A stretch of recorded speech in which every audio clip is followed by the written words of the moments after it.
যে হুজুর দুনিয়ার মধ্যে তো বড় বড় লেকচার দিতা, দুনিয়ার মধ্যে বড় বড় কথা বলতা, মাইক স্পিকার পাওয়ার পরে মঞ্চ ফাটিয়ে দিতা, গলার জোর মানুষের সামনে হুঙ্কার দিতা।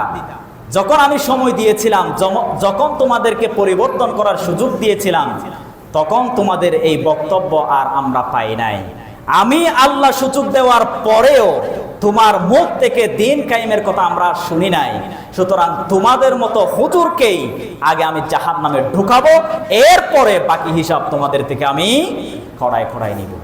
এজন্য কিয়ামতের ময়দানে আমরা যে এই যে দুনিয়ার মধ্যে আলেম ওলামা এদেরকে সম্মান করি, এদেরকে মর্যাদা দেই, ইলমের কারণে আমরা আলেমদেরকে মর্যাদা দেই, কিন্তু আমরা এমন আলেম হয়েছি মুখ থেকে চট্টগ্রামের ভাষায় বিশ্রী গালিও আমাদের মতো আলেমদের থেকে মুখ থেকে বের হয় না। আউযু বিল্লাহি মিন যালিক। এজন্য আল্লাহ তাআলা কিয়ামতের ময়দানে হাদিসের মধ্যে এসেছে, সর্বপ্রথম যে সমস্ত জ্ঞানী মানুষ, যে সমস্ত হুজুর আলেম ওলামা তাদের ইলমের যথাযথ মূল্যায়ন করে নাই, তাদের যে তাকওয়া প্রয়োজন ছিল সেই তাকওয়া তারা অর্জন করে নাই, এই সমস্ত আলেমদেরকেই কিয়ামতের ময়দানে আগে আল্লাহ তাআলা ধরবেন। নাউযু বিল্লাহি মিন যালিক।